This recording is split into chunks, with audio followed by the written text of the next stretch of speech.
ఆంధ్ర తెలంగాణలో తక్కువ ఫీజులతో high quality results ఇస్తున్న ఏకైక సంస్థ Tirumal IAS institute. Andhra Pradesh deputy CM Pawan Kalyan చిన్న కుమారుడు గాయపడ్డారు. సింగపూర్లోని పాఠశాలలో జరిగిన అగ్ని ప్రమాదంలో పవన్ చిన్న కుమారుడు మార్క్ శంకర్ కు గాయాలయ్యాయి.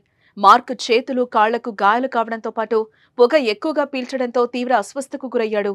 వెంటనే స్కూల్ సిబ్బంది అతన్ని సమీపంలోని ఆసుపత్రికి తరలించి చికిత్స అందిస్తున్నారు.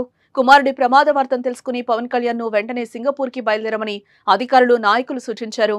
కానీ అరకు సమీపంలోని కురుడి గ్రామం సందర్శిస్తానని, ఆ గ్రామ గిరిజనులకు నిన్న మాట ఇచ్చానని, కాబట్టి ఆ గ్రామం వెళ్లి వారితో మాట్లాడి అక్కడి సమస్యలు తెలుసుకుంటారని, అనంతరం సింగపూర్ వెళ్తారని పవన్ చెప్పారు.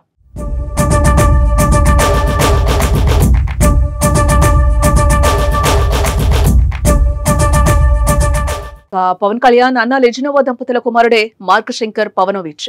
ప్రస్తుతం మార్క్ శంకర్ తల్లితో పాటు సింగపూర్ లో ఉంటున్న విషయం తెలిసిందే. అయితే ఇప్పుడు సడన్ గా ఇలాంటి ప్రమాదం చోటు చేసుకోవడంతో పవన్ కళ్యాణ్ అభిమానులు కూడా ఆందోళన వ్యక్తం చేస్తున్నారు. పవన్ భార్య అన్నా లెజినోవా ఎప్పటికప్పుడు మార్క్ శంకర్ ఆరోగ్య పరిస్థితిపై పవన్ కు వివరాలు అందిస్తున్నట్లుగా సమాచారం.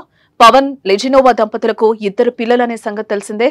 కొణిదెల పొలినా అంజానీ, కొణిదెల మార్క్ శంకర్, అఖీరా నందన్, ఆద్య రేణుదేశాయ్ పిల్లలు. ఈ 4 బాధ్యతలను పవన్ కళ్యాణ్ చూసుకుంటున్నారు.